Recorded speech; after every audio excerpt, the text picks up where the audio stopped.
এ দুনিয়ার মুসিবত, এ দুনিয়ার বিপদ কোনো বিপদ নয়। এ দুনিয়ার মুসিবত কোনো বড় মুসিবত নয়। বড় মুসিবত হবে কিয়ামতের দিন। ওই দিন সবচাইতে বড় মুসিবত। ওই দিন মুসিবতটা এত বড় যে নিজের মা তার সন্তানকে চিনবে না। আল্লাহ তাআলা কোরআনুল কারীমের মধ্যে বলেন, ইয়াউমা ইয়াফিরুল মারউ মিন আখিহি ওয়া উম্মিহি ওয়া আবিহি ওয়া সাহিবাতিহি ওয়া বানিহি লিকুল্লি ইমরিইম মিনহুম ইয়াউমা ইযিন শা'নুন ইউগনি। আল্লাহ তাআলা বলেন, কিয়ামতের দিন ভাই ভাইয়ের থেকে পলায়ন করবে, ওয়া উম্মিহি ওয়া আবিহি, পিতামাতার থেকে পলায়ন করবে, ওয়া সাহিবাতিহি ওয়া বানিহি, স্ত্রী সন্তানদের থেকে পলায়ন করবে। প্রত্যেকটা মানুষ সেই দিন নিজের চিন্তায় বিভোর থাকবে। আজকে যেই মা সন্তানের জন্য জীবন দিতে প্রস্তুত, কিয়ামতের দিন ওই মা তার সন্তানের পরিচয় দিবে না। যেই বাবা সন্তানের জন্য রক্ত পানি বানায়া সন্তানের মুখে হাসি ফুটায়, কিয়ামতের দিন ওই বাবা তার সন্তানকে চিনবে না। ওই দিন সবাই নিজের চিন্তায় বিভোর থাকবে। প্রত্যেকটা মানুষ চিন্তিত থাকবে, নাফসি নাফসি করতে থাকবে। ওই দিন আমার আপনার নবীজিও চিন্তিত থাকবে, তবে নিজের জন্য নয়, বরং তার উম্মতের জন্য নবী পেরেশান থাকবে। তাহলে আমার একটু বলেন তো, কিয়ামতের দিন আমার মা আমাকে চিনবে না, বিপদে পড়লে পরিচয় দিবে না, কিন্তু সেই দিন পয়গম্বর আমাকে আপনাকে ভুলবে না। এবার একটু জবাব দেন, বলেন তো আমার মা আমাকে বেশি ভালোবাসে নাকি নবীজি বেশি ভালোবাসে? কত বেশি ভালোবাসে নবী? নবীজি কিয়ামতের দিন এক জায়গায় স্থির থাকবেন না। একবার নবীজি দৌড়ায় যাবেন হাউজে কাউসারের কাছে, না জানি কোন উম্মত পানি পান থেকে মাহরুম হয়ে যায়। আর একবার নবী দৌড়ায় যাবেন পুলসিরাতের কাছে, না জানি কোন উম্মত পুল পাড়ি দিতে ব্যর্থ হয়ে যায়। আর একবার নবীজি দৌড়ায় চলে যাবেন মিজানের কাছে, না জানি কোন উম্মত ওজনে ধরা পড়ে যায়। আর একবার নবী চলে যাবেন জাহান্নামের কাছে, না জানি কোন উম্মত কি জাহান্নামে দিয়ে দেওয়া হয়। আবার নবী দৌড়ায় যাবেন আল্লাহ তাআলার কুদরতি কদমে, সেজদা করে লুটায় পড়বেন সেজদায়, উম্মতের জন্য সুপারিশ করবেন নবী। সব নবী জান্নাত অভিমুখে রওনা হয়ে যাবে, জান্নাতের দরজায় পৌঁছায়া যাবে, কিন্তু জান্নাতের দরজা বন্ধ। জিজ্ঞাসা করা হবে, জান্নাতের দরজা খোলো না কেন? জান্নাতের পাহারাদার ফেরেশতাদের পক্ষ থেকে জবাব আসবে, যিনি আসলে খোলা হবে তিনি আসেন নাই। তিনি কে? তিনি কোথায় আছেন? জবাবে বলা হবে, তিনি হলেন মুহাম্মাদুর রাসূলুল্লাহ। উম্মতের চিন্তায় হাসরের ময়দানে তিনি উম্মতের নাজাতের চিন্তায় দৌড়াদৌড়ি করেন। নবীজি ততক্ষণ পর্যন্ত নিজে জান্নাতে প্রবেশ করবে না, যতক্ষণ না তার ওই উম্মত যার যাররা পরিমাণ ঈমান আছে তার ব্যাপারেও যতক্ষণ আল্লাহ তাআলার কাছ থেকে ক্ষমার ঘোষণা না পাবে, নবী নিজে জান্নাতে প্রবেশ করবে না। লাকাদ মান্নাল্লাহু আলাল মুমিনিনা ইয বা'আসা ফীহিম রাসূলাম মিন আনফুসিহিম। আল্লাহ তাআলা বলেন, মুমিনদের জন্য আল্লাহ তাআলার বিশেষ অনুগ্রহ যে তিনি তাদের মধ্য থেকে তাদের জন্য একজন রাসূল প্রেরণ করেছেন। রাসূলুল্লাহ সাল্লাল্লাহু আলাইহি ওয়াসাল্লাম মুমিনদের জন্য বিশেষ অনুগ্রহ, তবে তিনি গোটা সৃষ্টি জগতের সকলের জন্য তিনি রহমত। আল্লাহ রাব্বুল আলামিন কোরআনুল কারীমের আরেক জায়গায় বলেন, ওয়ামা আরসালনাকা ইল্লা রাহমাতাল লিল আলামিন। আল্লাহ তাআলা বলেন, আমি আপনাকে গোটা সৃষ্টি জগতের জন্য রহমত হিসাবে প্রেরণ করেছি। নবীজি গোটা সৃষ্টি জগতের সকলের জন্য রহমত।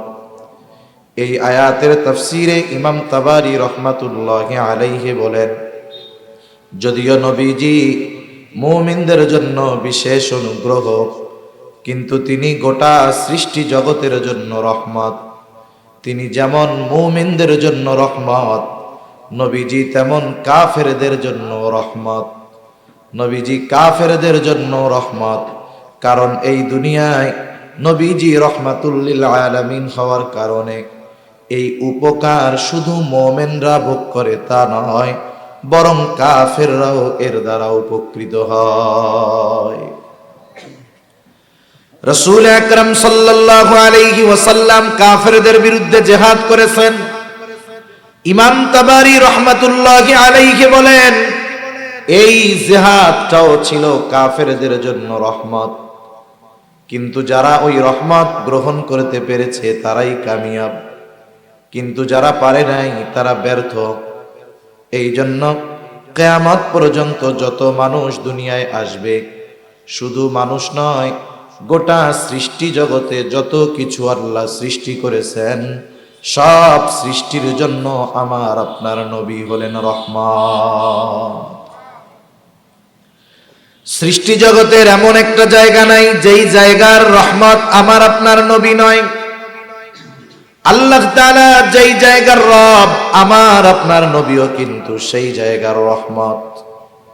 পবিত্র কোরআনুল কারীমের সূরা ফাতিহা, সূরা ফাতিহার শুরুতেই আমরা পড়ি, বলি আলহামদুলিল্লাহি রাব্বিল আলামিন। পবিত্র কোরআনের শুরুতেই আমরা বলি আলহামদুলিল্লাহি রাব্বিল আলামিন।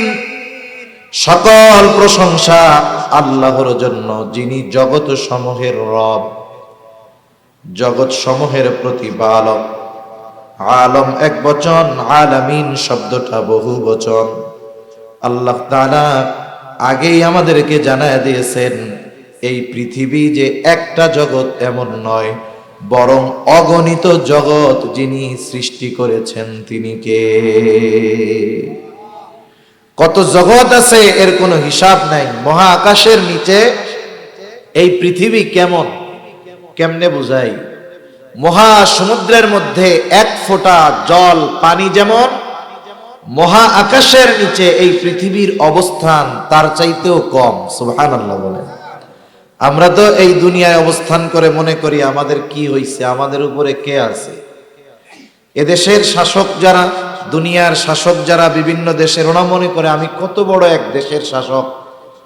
আসলে সে যদি অনুধাবন করতে পারত যে এই সৃষ্টি জগতে তার নয়, এই পৃথিবীর অবস্থান কতটুকু, তাহলে এই ক্ষমতার জন্য অন্তরের মধ্যে অহংকার তার আসতো না। ঠিক কিনা বলেন?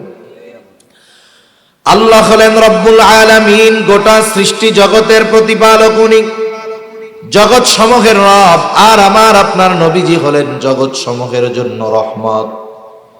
এই জন্য কবি কত সুন্দর কথা বলেন, রবুবিয়ত খুদা কি হায় জাহাতা, নবুয়তি মুস্তাফা কি হায় উহাতা। সৃষ্টি জগতের এমন একটা জায়গা নাই যেই জায়গার রহমত আমার আপনার নবী নয়। এই জন্য নবীজির তার উম্মতের প্রতি দরদ, মায়া, মোহাব্বত, ভালোবাসা বেশি ছিল বিধায় নবীজিকে মুমিনদের জন্য আল্লাহ তাআলা অনুগ্রহ হিসাবে ঘোষণা করেছেন। তবে ওনার কারণে সৃষ্টি জগতের সকলেই উপকৃত হয়। যেমন দেখেন, অতীতের শরীয়তের মধ্যে ছিল যখন কোনো উম্মত অবাধ্যতায় লিপ্ত হতো, পাপে লিপ্ত হতো, গুনাহে লিপ্ত হতো, পাপে গুনাহে লিপ্ত হওয়ার কারণে আল্লাহ তাআলা যখন তাদেরকে শাস্তি দিত, একেবারে সমূলে তাদেরকে ধ্বংস করে দিত। কিন্তু নবীজি আল্লাহ তাআলার কাছে দোয়া করেছে, আল্লাহ আমার উম্মতের পাপের কারণে, গুনার কারণে আপনি আমার উম্মতকে সমূলে ধ্বংস করে দিবেন না। এই জন্য গোটা দুনিয়ার মধ্যে নাফরমানের অভাব নেই, পাপাচারের অভাব নাই, অপরাধের অভাব নাই। আল্লাহ তাআলা শাস্তি দিয়ে সমূলে ধ্বংস করে দেন না, বরং মাঝে মধ্যে হালকা পাতলা একটু দিয়া সতর্ক করে দেন। নাইলে আমাদের যেই পরিস্থিতি বর্তমান দুনিয়ায়, যে পাপাচার, ওইটা যদি অতীতের কোন নবীর উম্মতের বেলায় হইতো, দেখা যাইতো আল্লাহ তাআলা আযাব গজব দিয়া সমূলে ধ্বংস করে দিত। এই যে গোটা দুনিয়ায় মজলুম মুসলমানদের উপরে এত অত্যাচার, অবিচার, নিপীড়ন, জুলুম, আল্লাহ তাআলা সমূলে ধ্বংস করেন না কেন? নবীজির কারণে, রাসূল আকরাম সাল্লাল্লাহু আলাইহি ওয়াসাল্লামের কারণে কাফেররা উপকৃত হইছে, আযাব থেকে বেঁচে গেছে। আবু জেহেল একদিন নবীজির সামনে এসে নবীজিকে শোনায় শোনায় বলতেছে, আল্লাহ, আপনি যদি সত্যই মুহাম্মাদের উপরে কোরআন নাজিল করে থাকেন, তাইলে আমাদের উপরে পাথর বর্ষণ করেন অথবা যন্ত্রণাদায়ক শাস্তি দেন। আল্লাহ তাআলার কাছে আবু জেহেল দোয়া করে। আবু জেহেল আল্লাহ তাআলার কাছে যখন এই দোয়া করতেছে, আল্লাহ সুবহানাহু ওয়া তাআলা আবু জেহেলের এই কথার জবাব ওহী নাজিল করে আল্লাহ জানায় দিয়েছে। মূলত নবীজিকে টিটকারি কইরা শোনায় শোনায় বলতেছে, আল্লাহ, আপনি যদি মুহাম্মাদের উপরে সত্যই কোরআন নাজিল করে থাকেন, তাইলে আমাদের উপরে পাথর বর্ষণ করেন, নাইলে যন্ত্রণাদায়ক শাস্তি দেন। আল্লাহ তাআলা জবাবে কেমন যেন বলে, ও আবু জেহেল, তুমি যেটা চাইছো তোমাকে সেটা আমি দিতাম, পাথর বর্ষণ করতাম, যন্ত্রণাদায়ক শাস্তি দিতাম, কিন্তু কেন দেই না শোনো। আল্লাহ তাআলা বলেন, ওয়ামা কানাল্লাহু লিয়ুআযযিবাহুম ওয়া আনতা ফীহিম। আল্লাহ তাআলা বলেন, হাবিব, আপনি যতক্ষণ তাদের মধ্যে আছেন, আমি তাদেরকে কোনো আযাব দিব না, শাস্তি দিব না, কারণ আপনি রহমাতুল লিল আলামিন, আপনি সৃষ্টি জগতে জমিনের উপরে আছেন, আপনি অবস্থান করতেছেন, আপনি রহমত। আপনার অবস্থানরত অবস্থায় আমি আযাব দিব, গজব দিব, এটা হতে পারে না। তার মানে আবু জেহেল, উতবা, সাইবা অবাধ্যতার কারণেও আযাব আল্লাহ দেন নাই, শুধুমাত্র আমার আপনার নবীজির সম্মানার্থে। সেই নবীজির আমাদের প্রতি দরদ, মায়া, মোহাব্বত, ভালোবাসা কেমন ছিল?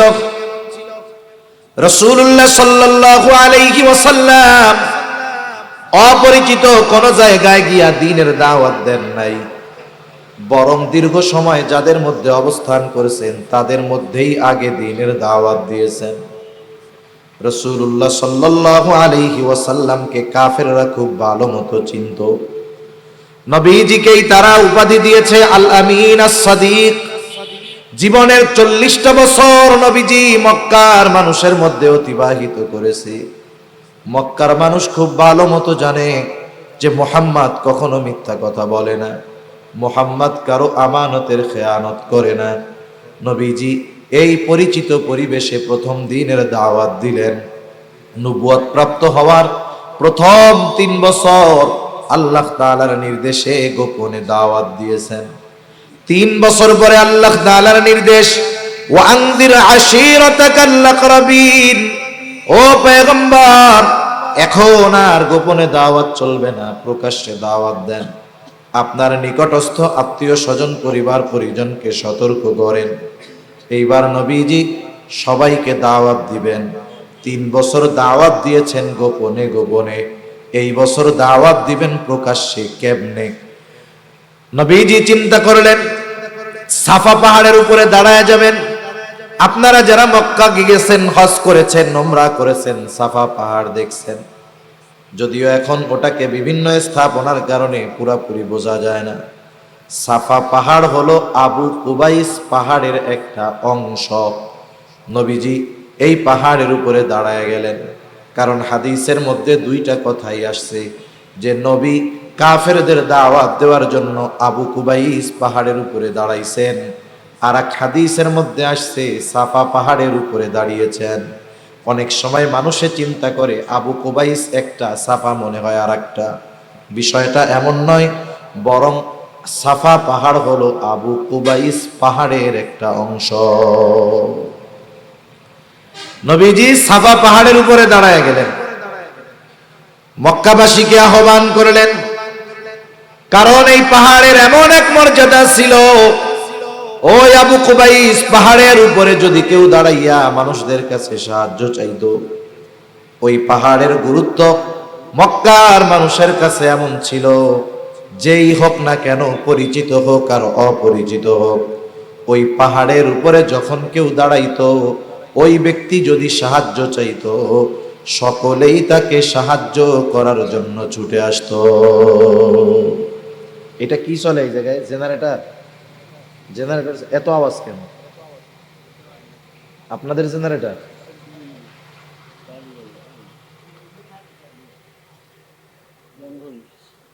আবু কুবাইস পাহাড়ের এরকম একটা মর্যাদা ছিল যে পরিচিত হোক আর অপরিচিত হোক, কেউ যদি ওই জায়গায় দাঁড়াইয়া সাহায্য চাইতো, মক্কার মানুষ দেখতো না লোকটাকে, বরং ওই পাহাড়ের সম্মানার্থে সবাই তাকে সাহায্য করতে ছুটে আসতো। এই দিন ওই পাহাড়ের উপরে দাঁড়ায়া মানুষদেরকে আহ্বান করেছে রহমাতুল্লিল আলামিন মুহাম্মদ ডাকছে। আজকে মক্কার সব মানুষ দলে দলে পাহাড়ের গোড়ায় ছুটে আসছে। চলো আজকে আমাদের আল আমিন আমাদের ডাকছে, কি বলবে শুইনা আসি। সব মানুষ পাহাড়ের গোড়ায় এসে হাজির। নবীজি এবার তাদেরকে বলতেছে, আমি যদি তোমাদেরকে এই কথা বলি, এই পাহাড়ের পাদদেশে পেছন দিকে অশ্বারোহী একদল সৈন্য তোমাদেরকে আক্রমণ করার জন্য অপেক্ষা করতেছে, তোমরা কি আমার কথা বিশ্বাস করবা নাকি? উপস্থিত সকলেই সমস্বরে একসাথে বলে, মুহাম্মদ, কেন বিশ্বাস করব না? ওই মানুষগুলো নবীজির এই কথা কেন বিশ্বাস করবে? এর কারণটা বলতে গিয়া বলে, ও মুহাম্মদ, অবশ্যই আমরা তোমার কথা বিশ্বাস করব, কারণ ইতিপূর্বে আমরা তোমাকে কখনো মিথ্যাবাদী পাই নাই।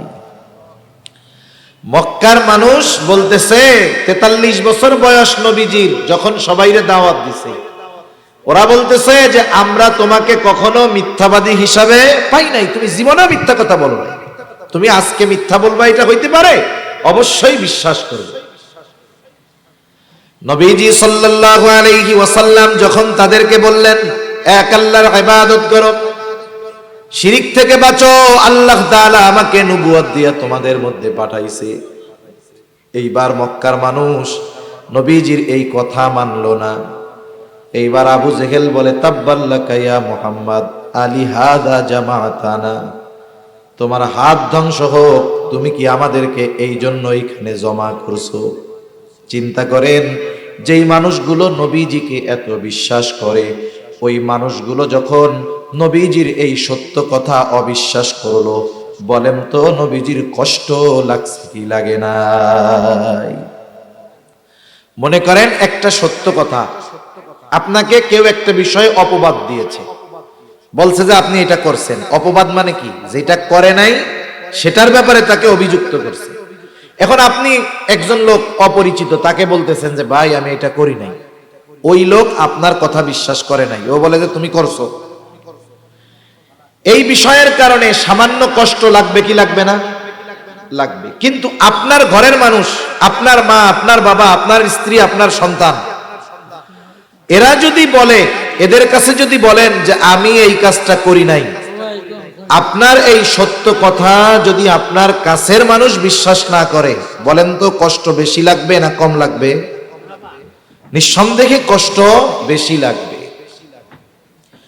এই জন্য রাসূলুল্লাহ সাল্লাল্লাহু আলাইহি ওয়াসাল্লামের এই কথা যখন মক্কার মুশরিক মানুষেরা মেনে নেয় না, বরং উল্টা আরো তারা তাদের খারাপ প্রতিক্রিয়া দেখাইতেছে, নবীজি বড় কষ্ট পাইলেন।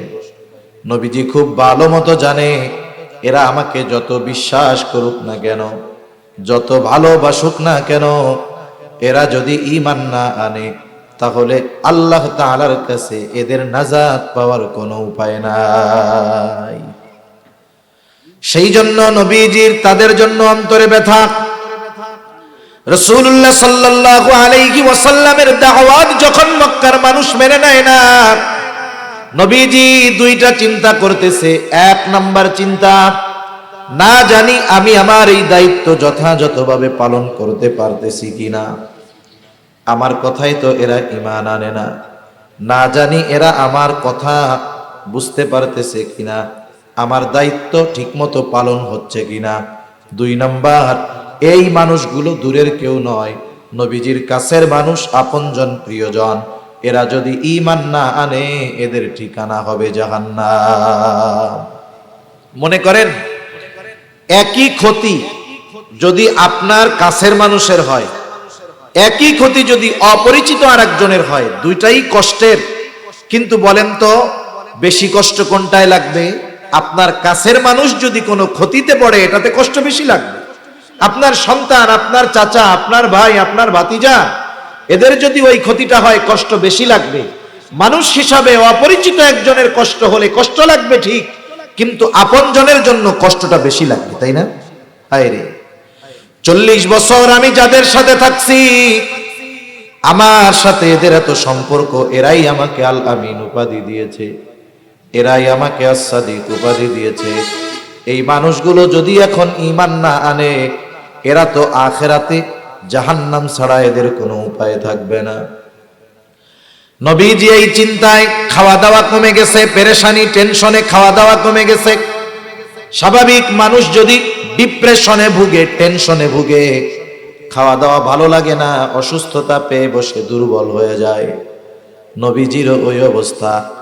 আল্লাহ তাআলা নবীজি উম্মতের টেনশনে খাওয়া দাওয়া বাদ দিয়েছেন, অসুস্থ হয়ে গেছেন, চিন্তায় অসুস্থ হয়ে গেছেন।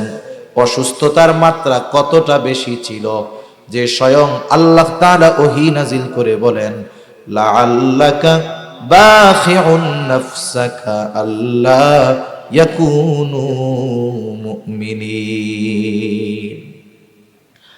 আল্লাহ রাব্বুল আলামিন বলেন, এরা আপনার কথা মানে না, লাআল্লাকা বাখিউন নাফসাকা আল্লা ইয়াকুনু মুমিনিন।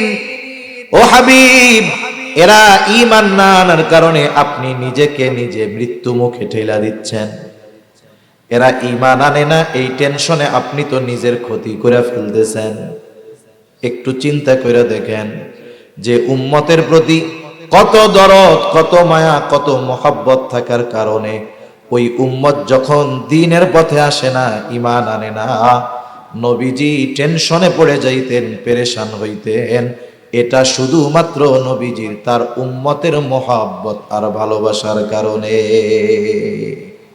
নবীজির উম্মতের প্রতি ভালোবাসা আর মহব্বতের কারণে। এটা বলি আমরা একটু বাড়ান, মহব্বত আর ভালোবাসার কারণে নবীর পরিস্থিতি এরকম হয়েছে। কেমন ভালোবাসতেন নবী তার উম্মতদের, কেমন ভালোবাসেন নবী আমাদের। বিষয়টা এমন নয় নবীর সামনে যেই উম্মত ছিল তাদেরকেই ভালোবাসতেন, বরং কিয়ামত পর্যন্ত যত মানুষ আসবে সব নবীজির উম্মত, কাফের হোক আর মুমিন হোক, সবাই নবীজিরই উম্মত। নবীজি কিয়ামত পর্যন্ত অনাগত সব উম্মতের মহব্বতের বহির্প্রকাশ নবীজি রেখা গেছেন। হাদিসের মধ্যে আসছে, নবীজি একদিন পথ চলতেছেন সাহাবায়ে কেরাম সাথে, হঠাৎ নবীজি বলেন, আমার ভাইদেরকে দেখতে মন চায়। সাহাবায়ে কেরাম জিজ্ঞাসা করে, ইয়া রাসূলুল্লাহ, আমরা কি আপনার ভাই নই? নবীজি বলেন, না, তোমরা হইলে আমার সাথী সাহাবী। সাহাবায়ে কেরাম বলে, তাহলে আপনার ভাই তারা আবার কারা? নবীজি বলেন, আমার পরে যারা আমাকে না দেখে আমার উপরে ঈমান আনবে তারা হলো আমার ভাই। রাসূলুল্লাহ সাল্লাল্লাহু আলাইহি ওয়াসাল্লাম সর্বদা উম্মতের চিন্তায় বিভোর থাকতেন। যখনই সুযোগ পাইতেন আল্লাহ তাআলার কাছে উম্মতের ব্যাপারে বলতেন। আব্দুল্লাহ ইবনে আমর ইবনুল আস রাদিয়াল্লাহু তাআলা আনহু থেকে বর্ণিত হাদিস, একদিন সাহাবায়ে কেরাম বসে আছে নবীর সাথে, হঠাৎ রাসূলুল্লাহ সাল্লাল্লাহু আলাইহি ওয়াসাল্লাম কোরআনুল কারীম থেকে একটা আয়াত তিলাওয়াত করলেন। তিনি বলেন, আন্নান নাবিয়্য সাল্লাল্লাহু আলাইহি ওয়াসাল্লাম তাআলা মা কাওলাল্লাহি আযজা ওয়া জাল্লা ফি ইব্রাহিম আলাইহিস সালাম। রাসূলুল্লাহ সাল্লাল্লাহু আলাইহি ওয়াসাল্লাম তিলাওয়াত করলেন, আল্লাহ তাআলা ইব্রাহিম আলাইহিস সালামের ব্যাপারে নাজিল করেছেন। কি নাজিল করেছেন? আল্লাহ পয়গম্বর ইব্রাহিম আলাইহিস সালাম তার গুনাহগার উম্মতের ব্যাপারে আল্লাহর কাছে দোয়া করতেছে। কি দোয়া করছে? আল্লাহ তাআলা কোরআনুল কারীমের 13তম পারায় সূরা ইব্রাহিমের মধ্যে সেই দোয়া জানায়া দিয়েছে। ইব্রাহিম আলাইহিস সালাম দোয়া করতেছে, রব্বি ইন্নাহুন্না আযলালনা কাসীরাম মিনান নাস ফামান তাবিআনি ফাইন্নাহু মিন্নি ওয়া মান আসানি ফাইন্নাকা গফুরুর রহিম। ইব্রাহিম আলাইহিস সালাম আল্লাহ তাআলার কাছে বলতেছে, ও আমার রব, এই মূর্তিগুলা, এই প্রতিমাগুলো অধিকাংশ মানুষকে পথভ্রষ্ট করে ফেলেছে, পথচ্যুত করে ফেলেছে। ফামান তাবিআনি ফাইন্নাহু মিন্নি, যারা মূর্তি পূজা বাদ দিয়া আমার কথা মেনে আমার অনুসরণ করেছে তারা তো আমার দলভুক্ত। তবে যারা আমার আনুগত্য করে নাই, মূর্তি পূজা বাদ দেয় নাই, আমার আনুগত্য করে নাই, কেমন যেন পয়গম্বর ইব্রাহিম আলাইহিস সালাম বলেন, আল্লাহ, এরাও তো আমার উম্মত। উনি ওই গুনাহগার উম্মতের ব্যাপারে কেমন যেন বলেন, আল্লাহ, আপনি আমার গুনাহগার উম্মত গুলারেও মাফ কইরা দেন। কেন? ফাইন্নাকা গফুরুর রহিম ওয়া মান আসানি ফাইন্নাকা গফুরুর রহিম। আর যারা আমার নাফরমানি করেছে, আপনি তো গফুর, আপনি তো রহিম। আয় আল্লাহ, আপনি চাইলে আমার ওই গুনাহগার উম্মত গুলারেও মাফ কইরা দিতে পারে। وقال عيسى عليه السلام إن تعذبهم فإنهم عبادك। ঈসা আলাইহিস সালাম তার গুনাহগার উম্মতের জন্য দোয়া করছে, বলতেছে, ইন তুআযিবুহুম ফাইন্নাহুম ইবাদুক, আপনি যদি তাদেরকে শাস্তি দেন তারা তো আপনারই বান্দা। ওয়া ইন তাগফির লাহুম, আর যদি আপনি তাদের ক্ষমা করে দেন, মাফ করে দেন, ফাইন্নাকা আনতাল আজিজুল হাকীম, আপনি তো মহাপরাক্রমশালী, মহাপ্রজ্ঞাময়। আপনি যদি চান আমার ওই গুনাহগার উম্মত, আপনার ওই গুনাহগার বান্দাকে আপনি ক্ষমা করে দিতে পারেন। দুই নবী তার গুনাহগার উম্মতের জন্য আল্লাহ তাআলার কাছে দোয়া করলেন। নবীজির অন্তরেও তার গুনাহগার উম্মতের চিন্তা উদিত হলো। এইবার নবী তার গুনাহগার উম্মতের জন্য দোয়া করতেছে। ফারাফা ইয়াদাইহি ওয়া ক্বালা আল্লাহুম্মা উম্মতি উম্মতি ওয়া বাকা। নবীজি দুই হাত উঁচু করে আল্লাহ তাআলার কাছে বলতেছে, আল্লাহুম্মা উম্মতি উম্মতি, আয় আল্লাহ, আমার উম্মত, আমার উম্মত। এই কথা বলতেছে আর চোখ দিয়ে অঝর ধারায় পানি পড়তেছে। রাসূলুল্লাহ সাল্লাল্লাহু আলাইহি ওয়াসাল্লাম শুধু বলেন আল্লাহুম্মা উম্মতি উম্মতি, আর কিছু বলেন না।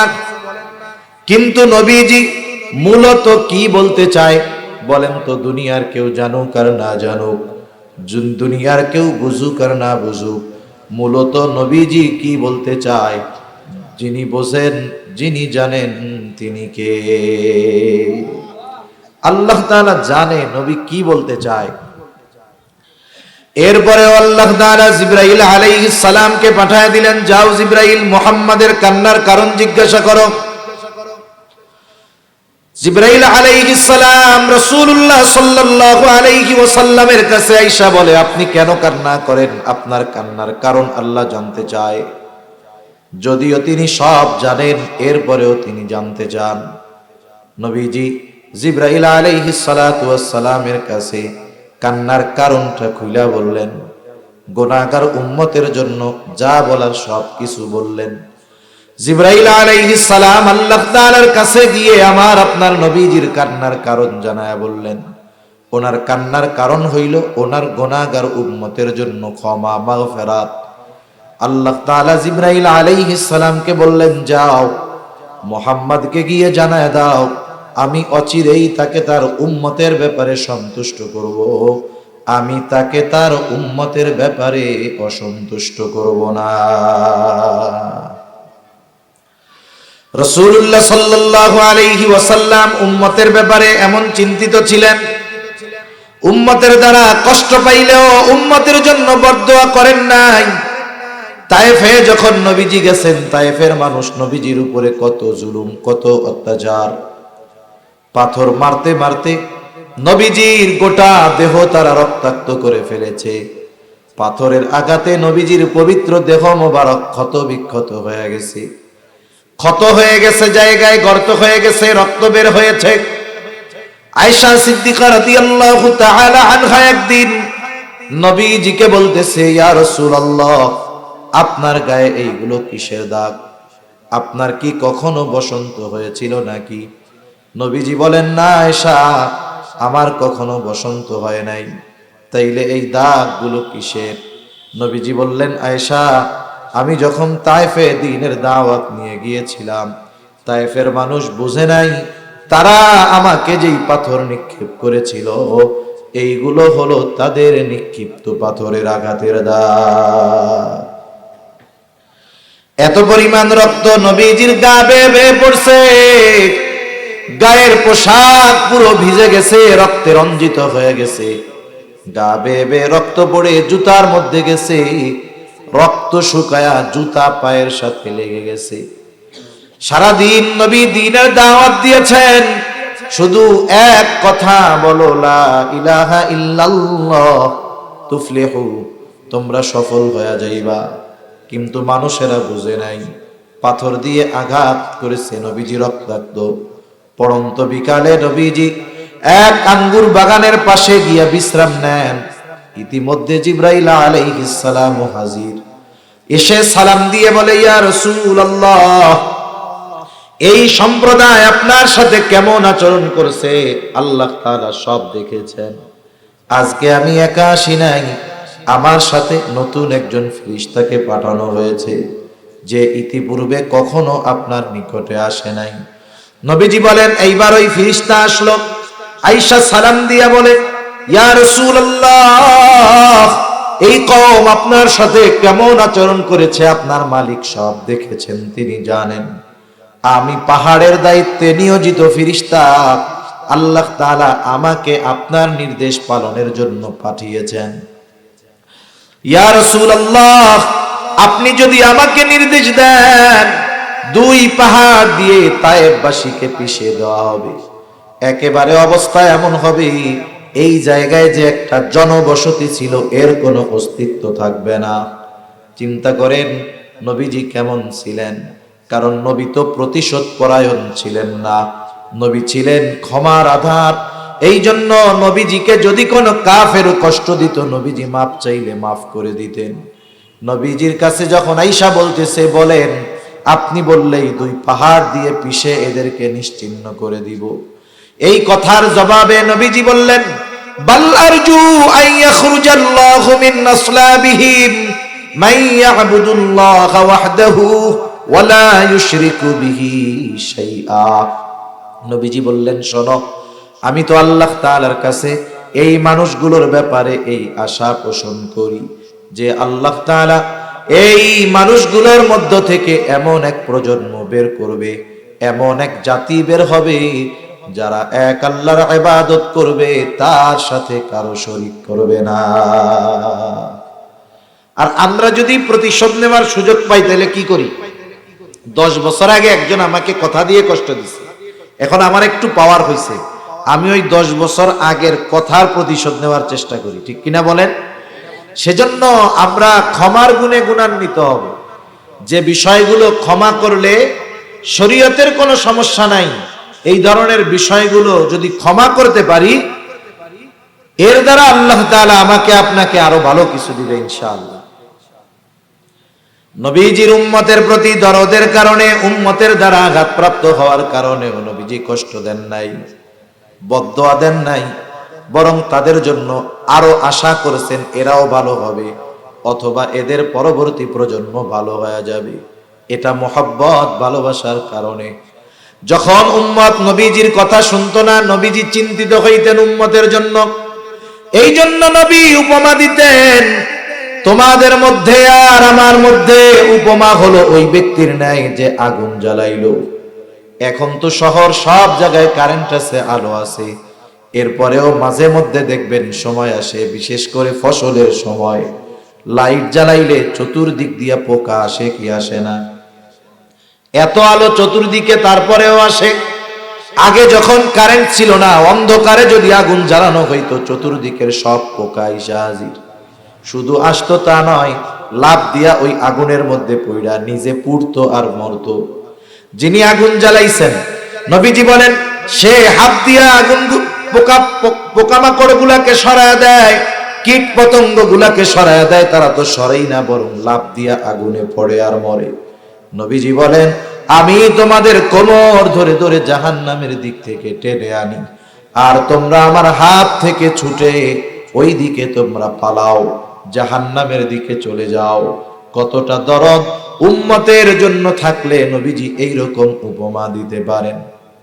এই নবীর ভালোবাসা আমাদের জন্য সর্বোচ্চ। নবী আমাকে আপনাকে এত বেশি ভালোবাসে যে আমার আপনার মা বাবাও আমাকে আপনাকে এত ভালোবাসে না। মনে করতে পারেন যে মা বাপ বেশি ভালোবাসে, তা না। একটা মানুষ আমারে আপনারে যে বেশি ভালোবাসে, এটা বুঝবেন কেমনে? বুঝবো কেমনে? এটা বুঝার মাধ্যম হলো, আমার বিপদে যখন সে আমার পাশে থাকবে, বুঝবো সে আমাকে ভালোবাসে, ঠিক না? একজন শুধু মুখ দিয়ে বলে, ভাই আপনারে অনেক ভালোবাসি, অনেক ভালোবাসি, কিন্তু যখন বিপদ আসে সে সবার আগে পালায়। এই লোক যদি আপনাকে আমাকে আইসা বলে যে আমি খুব ভালোবাসি আপনারে, আপনি কি মানবেন? এটা বলবেন না যে তুমি মিয়া মিথ্যা কথা কও, চিটিংবাজি করো, চাপাবাজি করতেছ। তুমি যদি ভালোবাসতা, ওই বিপদে সবাই চলে গেলেও তুমি আমার পাশে থাকতা। কিন্তু বিপদে পড়ছি, আমার অপরিচিত মানুষ আমারে সাহায্য করছে, তুমি আমার ভালোবাসার মানুষ, ডাইনে বামে তাকায় দেখি তোমরা কেউ নাই। ওই লোকগুলা এসে যদি আপনারে পরে বলে যে আপনারে খুব ভালোবাসি, মানবেন? জোরে বলেন না, মানবেন? মানবেন না। তাহলে প্রকৃত ভালোবাসে যে বড় মুসিবতে পাশে থাকে সে। এ দুনিয়ার মুসিবত, এ দুনিয়ার বিপদ কোনো বিপদ নয়, এ দুনিয়ার মুসিবত কোনো বড় মুসিবত নয়। বড় মুসিবত হবে কিয়ামতের দিন। ওই দিন সবচাইতে বড় মুসিবত। ওই দিন মুসিবতটা এত বড় যে নিজের মা তার সন্তানকে চিনবে না। আল্লাহ তাআলা কোরআনুল কারীমের মধ্যে বলেন, ইয়াউমা ইয়াফিরুল মারউ মিন আখিহি ওয়া উম্মিহি ওয়া আবিহি ওয়া সাহিবাতিহি ওয়া বানিহি লিকুল্লি ইমরিইম মিনহুম ইয়াউমা ইযিন শা'নুন ইউগনি। আল্লাহ তাআলা বলেন, কিয়ামতের দিন ভাই ভাইয়ের থেকে পলায়ন করবে, ওয়া উম্মিহি ওয়া আবিহি, পিতামাতার থেকে পলায়ন করবে, ওয়া সাহিবাতিহি ওয়া বানিহি, স্ত্রী সন্তানদের থেকে পলায়ন করবে। প্রত্যেকটা মানুষ সেই দিন নিজের চিন্তায় বিভোর থাকবে।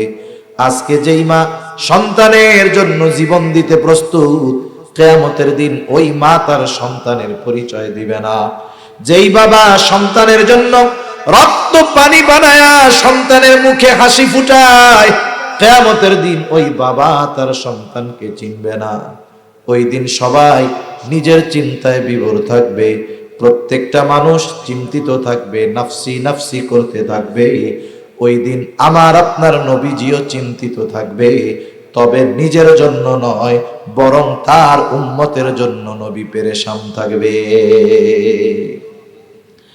তাহলে আমার একটু বলেন তো, কিয়ামতের দিন আমার মা আমাকে চিনবে না, বিপদে পড়লে পরিচয় দিবে না, কিন্তু সেই দিন পয়গম্বর আমাকে আপনাকে ভুলবে না। এবার একটু জবাব দেন, বলেন তো, আমার মা আমাকে বেশি ভালোবাসে নাকি নবীজি বেশি ভালোবাসে? কত বেশি ভালোবাসে নবী? নবীজি কিয়ামতের দিন এক জায়গায় স্থির থাকবেন না। একবার নবীজি দৌড়ায় যাবেন হাউজে কাউসারের কাছে, না জানি কোন উম্মত পানি পান থেকে মাহরুম হয়ে যায়। আর একবার নবী দৌড়ায় যাবেন পুলসিরাতের কাছে, না জানি কোন উম্মত পুল পাড়ি দিতে ব্যর্থ হয়ে যায়। আর একবার নবীজি দৌড়ায় চলে যাবেন মিজানের কাছে, না জানি কোন উম্মত ওজনে ধরা পড়ে যায়। আর একবার নবী চলে যাবেন জাহান্নামের কাছে, না জানি কোন উম্মত কি জাহান্নামে দিয়ে দেওয়া হয়। আবার নবী দৌড়ায় যাবেন আল্লাহ তাআলার কুদরতি কদমে, সেজদা করে লুটায় পড়বেন সেজদায়, উম্মতের জন্য সুপারিশ করবেন নবী। সব নবী জান্নাত অভিমুখে রওনা হয়ে যাবে, জান্নাতের দরজায় পৌঁছায়া যাবে, কিন্তু জান্নাতের দরজা বন্ধ। জিজ্ঞাসা করা হবে জান্নাতের দরজা খোলো না কেন? জান্নাতের পাহারাদার ফেরেশতাদের পক্ষ থেকে জবাব আসবে, যিনি আসলে খোলা হবে তিনি আসেন নাই। তিনি কে? তিনি কোথায় আছেন? জবাবে বলা হবে তিনি হলেন মুহাম্মাদুর রাসূলুল্লাহ। উম্মতের চিন্তায় হাসরের ময়দানে তিনি উম্মতের নাজাতের চিন্তায় দৌড়াদৌড়ি করেন। নবীজি ততক্ষণ পর্যন্ত নিজে জান্নাতে প্রবেশ করবে না যতক্ষণ না তার ওই উম্মত যার যাররা পরিমাণ ঈমান আছে তার ব্যাপারেও যতক্ষণ আল্লাহ তাআলার কাছ থেকে ক্ষমার ঘোষণা না পাবে নবী নিজে জান্নাতে প্রবেশ করবে না। এখন বলেন, আমার আপনার মা বাবা আমাকে আপনাকে বেশি ভালোবাসে নাকি নবী বেশি ভালোবাসে? যেই নবী এত ভালোবাসে সেই নবীর জন্য যদি জীবন দিতে হয় জীবন দিতে প্রস্তুত আছি আমরা। যেই নবী এত ভালোবাসে সেই নবীর জন্য আমরা জীবন দিতে প্রস্তুত। সেই নবীর জন্য যা বলা হয় আমরা তাই করার জন্য প্রস্তুত। আফসোসের বিষয় হলো, বাস্তবতা হলো আমাদের এই ভালোবাসা অধিকাংশ মুখে, কিন্তু বাস্তবে এই ভালোবাসার প্রমাণ আমরা দিতে পারি না। কিন্তু দুনিয়ায় যদি নবীকে ভালো না বাসতে পারি তাহলে তো আমার ঈমানই কামেল হবে না। কিছু ভালোবাসা আছে সম্পর্কের সাথে সম্পৃক্ত, সম্পর্কের কারণে ভালোবাসা। এই ভালোবাসা কখনো কারণে বাড়ে কারণে কমে। আপনি আপনার সন্তানকে ভালোবাসেন বেশি কেন? সে আপনার সন্তান। বলেন তো, এই সন্তান যদি ভালো হয়, দ্বীনের উপরে চলে, ভালোবাসা বাড়বে নাকি কমবে? কিন্তু সন্তান যদি বদ্দিন হয়, ভালোবাসা বাড়বে না কমবে? দ্বীনের কারণে সন্তান দুশমনও হতে পারে, দ্বীনের কারণে শত্রু ও বন্ধু হতে পারে, দ্বীনের কারণে বাবা দুশমন হতে পারে, দ্বীনের কারণে ভাই দুশমন হতে পারে, ভালোবাসা তার থেকে দূর হতে পারে। কিন্তু নবীর প্রতি উম্মতের ভালোবাসা কমার কোনো সুযোগ নাই, বরং নবীর প্রতি উম্মতের ভালোবাসা শুধু বাড়বে আর বাড়বে। নবীর প্রতি যার ভালোবাসা যত বাড়বে তার ঈমান তত মজবুত হবে। কারণ নবীর প্রতি উম্মতের ভালোবাসা এটা ঈমানের সাথে সম্পৃক্ত বিষয়। এই জন্য নবীকে যদি ভালোবাসতে হয় কেমনে ভালোবাসবো? আমার আপনার বানানো পদ্ধতিতে ভালোবাসলে হবে না। যেই নবী আমাকে আপনাকে এত ভালোবাসেন ওই নবী তাকে ভালোবাসার পদ্ধতি নিজেই আমাদের জানায়া দিয়ে গেছে। রাসূলুল্লাহ সাল্লাল্লাহু আলাইহি ওয়াসাল্লামকে ভালোবাসার পদ্ধতি রাসূল নিজেই জানায়া দিয়ে গেছেন। কারণ নবীজি জানেন আমি যখন এই দুনিয়ায় থাকবো না আমার অনেক উম্মত আমাকে ভালোবাসতে চাইবে, কেমনে ভালোবাসবে? আরে আমরা তো নবীকে সামনে পাই নাই, আবু বকর নবীকে সামনে পাইছি। নবীর ভালোবাসার প্রমাণ দিতে গিয়ে আবু বকর নিজের ঘরের সব সম্পদ আইনা নবীর সামনে রাখছে। আমরা তো নবীকে সামনে পাই নাই। হযরতে তালহা নবীজিকে সামনে পেয়েছে। উহুদের ময়দানে নবীজি যখন গর্তের মধ্যে পড়ে গেছেন, নবীজি মাথা উঠায়া যুদ্ধের অবস্থা একটু দেখতে যায়, আর মাথার উপর দিয়ে তীর বর্ষা বৃষ্টির মতো যায়। তালহা তো নবীজিকে সামনে পাইছে, নবীজির ভালোবাসার প্রমাণ দিতে গিয়ে নবীজির সামনে নিজের বুকটাকে কাফেরদের তীর বর্ষার সামনে ঢাল বানায়া দিছি। আমরা নবীজিকে ভালোবাসবো কেমনে ভালোবাসবো? এই জন্য নবী আমাদেরকে তাকে ভালোবাসার পদ্ধতি নবী নিজেই জানায়া দিয়ে গেছে। নবীকে ভালোবাসার পদ্ধতি কি? নবীজি বলেন, মান আহাব্বা সুন্নতি ফাকাদ আহাব্বানি ওয়া মান আহাব্বানি কানা মাই ফিল জান্নাহ। নবীজি বলেন, যে আমার সুন্নতকে ভালোবাসলো সে আমি নবীকে ভালোবাসলো, আর আমি নবীকে যে ভালোবাসবে আমি নবীর সাথে সে জান্নাতে অবস্থান করবে। নবীর সাথে জান্নাতে থাকা যায় যদি নবীর সুন্নতকে মোহাব্বত করা যায়, নবীর সাথে জান্নাতে থাকা যায় যদি নবীর সুন্নতকে মোহাব্বত করা যায়। জান্নাতে যদি নবীর সাথে থাকতে হয় তো জান্নাতে যাওয়া লাগবে। জান্নাতে যাওয়ার পদ্ধতিও নবী বলেন, কুল্লু উম্মতি ইয়াদখুলুনাল জান্নাতা ইল্লা মান আবা। নবীজি বলেন আমার সব উম্মত জান্নাতে প্রবেশ করবে, আবা উম্মত ছাড়া। জিজ্ঞাসা করা হলো, ইয়া রাসূলুল্লাহ, আবা উম্মত কারা? নবীজি বললেন, মান আতাআনি দাখালাল জান্নাহ ওয়া মান আসানি ফাকাদ আবা। নবীজি বলেন যারা আমার আনুগত্য করবে তারা জান্নাতে প্রবেশ করবে, যারা আমার আনুগত্য করবে না এরা আবা উম্মত, এরা জাহান্নামে যাবে। তাহলে দুই হাদিসের সমন্বয় কি হয়? নবী বলেন আমার সুন্নাতকে মোহাব্বত করে যারা অনুসরণ করবে তারা জান্নাতে যাবে না, শুধু আমার সাথে জান্নাতে থাকবে। সুবহানাল্লাহ বলেন। নবীর সাথে জান্নাতে থাকতে পারা এর চাইতে সৌভাগ্যের আর কিছুই হতে পারে না। নবীর সাথে জান্নাতে থাকতে পারার সুসংবাদ, এটা ছিল সাহাবায়ে কেরামের কাছে সবচাইতে আনন্দের সুসংবাদ। হযরত আনাস রাদিয়াল্লাহু তাআলা আনহু থেকে বর্ণিত হাদিস, তিনি বলেন একদিন একজন গ্রাম্য সাহাবী নবীজির কাছে আসছে। গ্রামের সহজ সরল মানুষ বোঝে না, নবীজিকে আয়েশা প্রশ্ন করতেছে, ইয়া রাসূলুল্লাহ মাতাস সাআহ, কিয়ামত কখন হবে? নবীজিকে জিজ্ঞাসা করতেছে কিয়ামত কখন হবে। নবীজি এই লোকের প্রশ্নের ভাব দেখে পাল্টা তাকে প্রশ্ন করলেন, মা আ'দাত লাহা, তুমি যে কিয়ামতের জন্য অপেক্ষা করতেছো, তুমি কিয়ামতের জন্য কি পাথেয় সংগ্রহ করছো? লোকটা গ্রাম্য মানুষ, সহজ সরল মানুষ, কোনো কৃত্রিমতা নাই, লৌকিকতা নাই।